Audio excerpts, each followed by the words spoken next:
Hello. तो आज की वीडियो में हम बात करेंगे, ये बात देखेंगे कि संधारित्र क्या है, ये पढ़ चुके हैं और ये भी जान चुके हैं कि संधारित्र क्या होता है। संधारित्र जो है आवेश को संग्रह करके रखता है और जरूरत पड़ने पर पुनः उस आवेश को आप काम में ले सकते हैं। लेकिन आज की वीडियो में हम बात करेंगे कि आखिर संधारित्र आवेश का संग्रह करता है तो कैसे करता है, और संधारित्र में परावैद्युत रखने से धारिता किस प्रकार घटती है और उनके बीच क्या क्या संबंध होता है और किस प्रकार से क्रिया होती है। आज हम उसको अच्छी तरह से समझेंगे और देखेंगे। तो चलिए, संधारित्र जो है जब आवेश को संग्रह करके रखता है तो उसे आवेश का संग्रहण संग्रहण कहते हैं। और आज की वीडियो में देखेंगे कि आखिर किस प्रकार संधारित्र आवेश को संग्रहित करता है और कैसे रखता है। तो चलिए, हम सभी लोग जानते हैं कि ये हमारा संधारित्र है। ये हमारा क्या है? संधारित्र है। संधारित्र का मतलब कि जितना इस पर प्लस चार्ज पहली वाली प्लेट पर, ठीक दूसरी वाली प्लेट पर उतना ही कि कौन सा चार्ज होता है? माइनस चार्ज होता है। लेकिन जब हम संधारित्र में कोई परमाणु, कोई भी परावैद्युत पदार्थ रख देते हैं, जैसे मान लीजिए कि ये हमारा क्या रखा है, पदार्थ रखा है संधारित्र में, और इस पदार्थ को क्या कहेंगे? इस पदार्थ को कहेंगे कि ये पदार्थ क्या है? परावैद्युत पदार्थ है। तो जब ये परावैद्युत पदार्थ संधारित्र में रखा है तो होगा क्या कि एक वैद्युत क्षेत्र ई उत्पन्न होगा, जो प्लेट के कारण वैद्युत क्षेत्र होगा, और एक वैद्युत क्षेत्र उत्पन्न होगा ई डैश। ये वैद्युत क्षेत्र परावैद्युत पदार्थ के कारण होगा। क्योंकि देखिए, हम जानते हैं कि प्रत्येक पदार्थ जो है इलेक्ट्रॉन, प्रोटॉन और न्यूट्रॉन से मिल करके बने होते हैं। और न्यूट्रॉन इलेक्ट नाभिक में प्लस चार्ज होता है। प्रोटॉन और इलेक्ट्रॉन के बीच इतना आकर्षण बल होता है, उसी के कारण पदार्थ एक दूसरे से बंधे होते हैं। लेकिन यहाँ पर क्या होता है कि जब वैद्युत क्षेत्र ई को बढ़ाते जाएं संधारित्र की प्लेट में, तो क्या होता है कि इस पदार्थ के जो छोटे छोटे परमाणु होंगे वो संधारित्र की प्लस चार्ज की तरफ माइनस वाले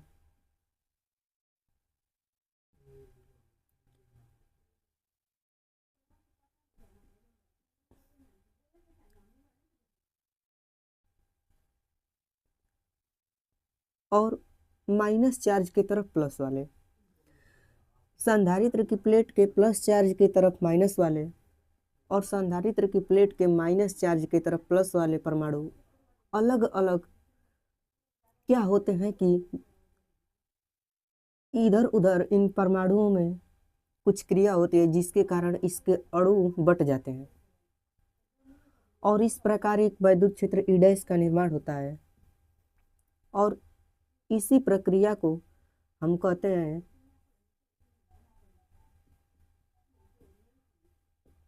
इसी प्रक्रिया को कहते हैं आवेश का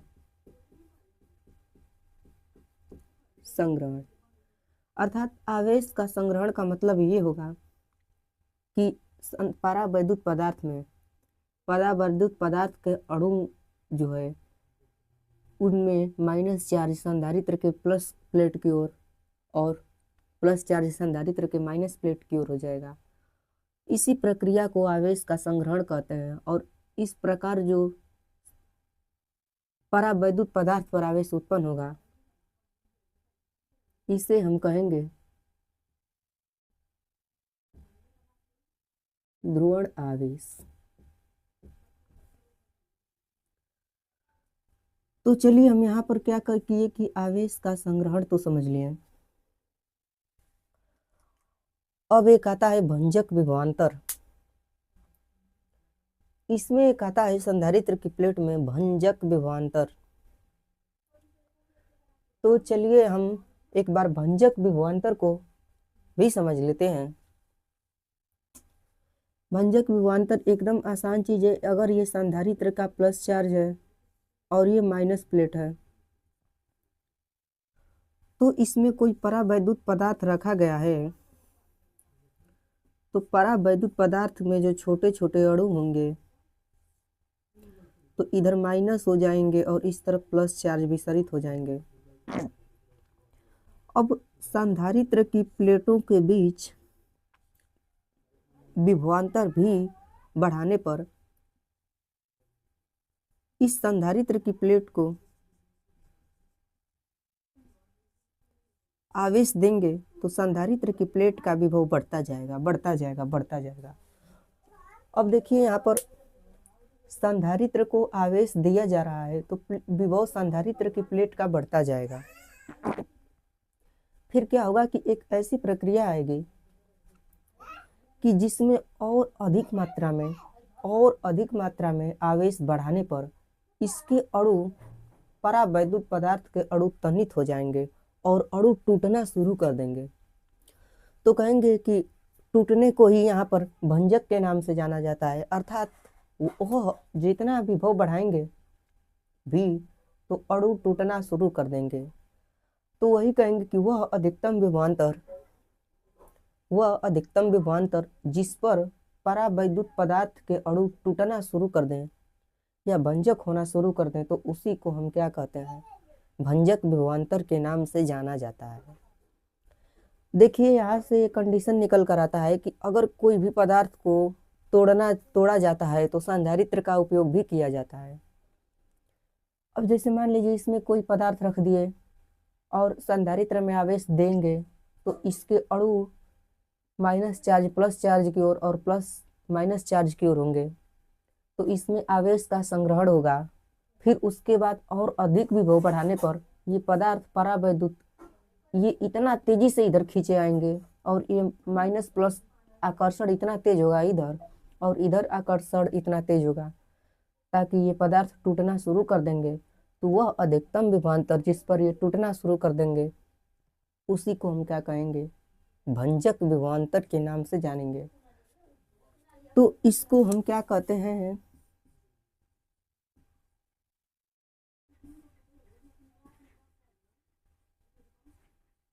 भंजक विभवांतर। अब देखिए एक और पढ़े हैं इसमें कि संधारित्र है तो उसकी प्लेटों के बीच बल भी लगता है। जैसे एक संधारित्र है, ये प्लस है, ये माइनस है, तो इनके बीच क्या होता है कि एक आकर्षण बल लगता है। अब वो आकर्षण बल किस प्रकार लगता है, देखिए जितना आवेश देंगे तो इस पर माइनस और इस पर प्लस उत्पन्न होगा। तो थोड़ा सा इसको खिसकाएंगे एक प्लेट को तो दोनों के बीच एक आकर्षण बल का अनुभव होगा और वो बल हो जाएगा W बराबर F/d, बल गुणे विस्थापन। अब इसमें आएगा कि यही बल संधारित्र की स्थितिज ऊर्जा के रूप में संचित हो जाएगा। तो यहाँ से आएगा स्थितिज ऊर्जा को U से प्रदर्शित करते हैं, U बराबर Q इंटू V और V बराबर होता है E इंटू D। तो इसका मान इसमें रखेंगे तो यहाँ से आएगा U बराबर Q इंटू ED। अब क्या करेंगे कि जो बल लगेगा इनके बीच वही स्थितिज ऊर्जा के रूप में संचित हो जाएगा। तो दोनों को बराबर करेंगे, F बराबर U करेंगे तो FD बराबर QE इंटू D, यहाँ आधे रहेगा 1/2। अब D से D कट जाएगा तो यहाँ से आएगा कि F बराबर 1/2 QE। अर्थात संधारित्र की प्लेट के बीच बल भी लगता है, संधारित्र की प्लेट के बीच बल भी लगता है और उस बल को हम F बराबर 1/2 QV के द्वारा डिनोट करते हैं। कहें कि इनके बीच आकर्षण बल W बराबर FD लगेगा और यही आकर्षण स्थितिज ऊर्जा के रूप में संचित हो जाएगा। तो U बराबर 1/2 QV। अब V बराबर E इंटू डी से, तो U बराबर 1/2 QE इंटू डी।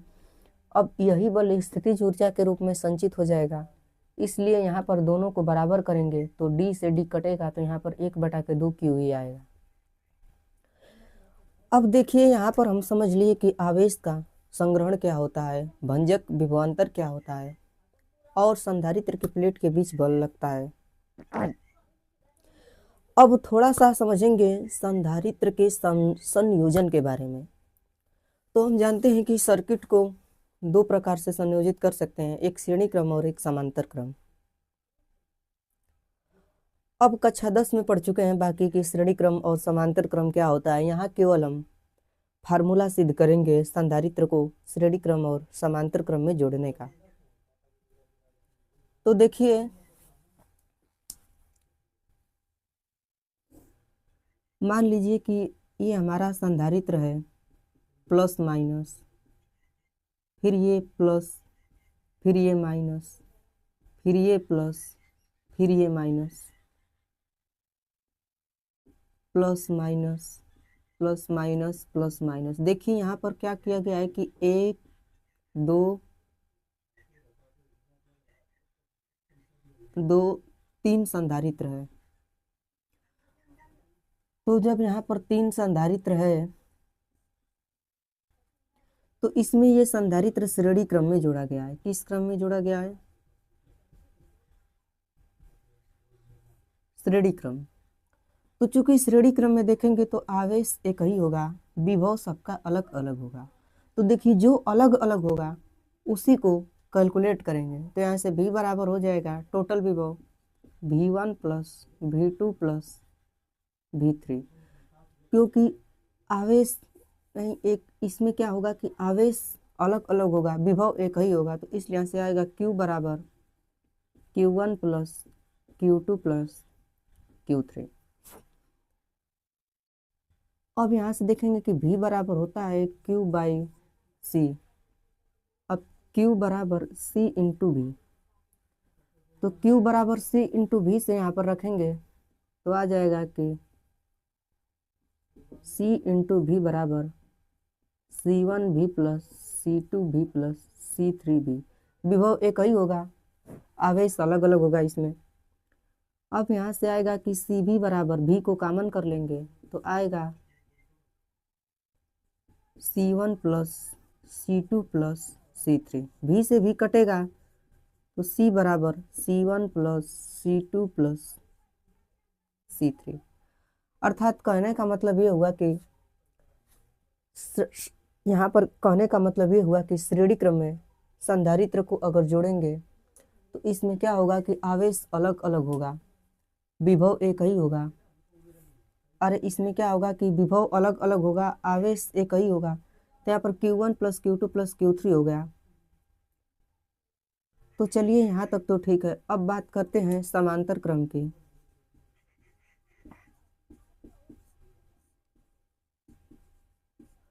तो समांतर क्रम में ये संधारित्र 1 हो जाएगा, 2 हो जाएगा, 3 हो जाएगा। तीनों को इस प्रकार जोड़ेंगे, ये प्लस ये माइनस, ये प्लस ये माइनस, ये प्लस ये माइनस, 1 2 3। तो देखेंगे इसमें तो क्या होता है कि आवेश अलग अलग होता है, विभव इसमें एक ही होता है। तो देखिए आवेश जब अलग अलग हो जाएगा, आवेश जब अलग अलग हो जाएगा तो इसके लिए ये काम करेगा। अब इसमें क्या होता है कि देखिए मिस्टेक हो गया है, थोड़ा आप लोग समझ लीजिएगा कि ये जो समांतर क्रम का है ये वाला, ये इस प्रकार है क्योंकि इसमें देखिए आवेश अलग अलग होगा। जब आवेश देखिए यहाँ से Q आवेश देंगे तो कुछ इसमें चला जाएगा, कुछ इसमें चला जाएगा, कुछ इसमें चला जाएगा। तो आवेश अलग अलग होगा तो आवेश को यहाँ पर कैलकुलेट करेंगे तो Q बराबर Q1 plus Q2 plus Q3, यहाँ से इतना आ जाएगा। अब क्या करेंगे कि ये हमारा समांतर क्रम का है। श्रेणी क्रम में देखेंगे तो श्रेणी क्रम में क्या हो जाएगा कि श्रेणी क्रम में क्या होगा कि Q आवेश देंगे तो यहाँ पर भी Q, यहाँ पर भी Q, यहाँ पर भी Q। विभव V1 plus V2 plus V3, विभव अलग अलग होगा। तो यहाँ से लिखेंगे कि V बराबर V1 plus V2 plus V3। अब V बराबर हो जाएगा कि Q बाई C से Q by C1 plus Q by C2 plus Q by C3। Q by C बराबर Q कॉमन कर लेंगे तो 1 by C1 plus 1 by C2 plus 1 by C3। Q से Q कटा 1 बाई C बराबर 1 by C1 plus 1 by C2 plus 1 by C3। अब देखिए इसमें हम देखेंगे और देखने का प्रयास करेंगे इसमें कि यहाँ पर कुछ हमसे मिस्टेक हो गया है, लेकिन फिर भी देखिए यहाँ पर हम सही कर दिए हैं। इसमें ये है ना कि श्रेणी क्रम वाले संधारित्र में देखिए जो एक ही है उसको कैलकुलेट नहीं करना है। आवेश इसमें एक ही है श्रेणी क्रम में, तो आवेश को कैलकुलेट न करके हम विभव को कैलकुलेट करेंगे। तो देखिए विभव V1 V2 V3 अलग अलग है, इसलिए एक जगह लिखेंगे V बराबर V1 plus V2 plus V3, विभव को ऐड करेंगे तो V बराबर Q बाई C से यहाँ पर ये फार्मूला रखेंगे, ये निकल जाएगा।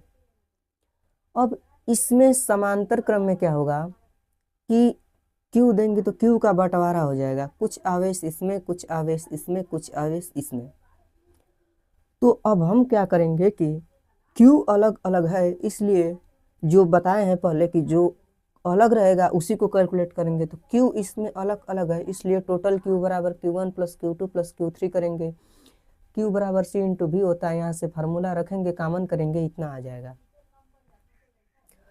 तो चलिए आज की वीडियो में हम ये पढ़े कि संधारित्र में आवेश का संग्रहण क्या होता है, फिर पढ़े कि संधारित्र की प्लेटों के बीच बल लगता है, फिर पढ़े कि संधारित्र को किस प्रकार जोड़ा जाता है, श्रेणी क्रम और समांतर क्रम, और एक और इसमें पढ़े हैं यहाँ पर कि भंजक विभवांतर, कि संधारित्र की प्लेट के बीच भंजक विभवांतर भी होता है।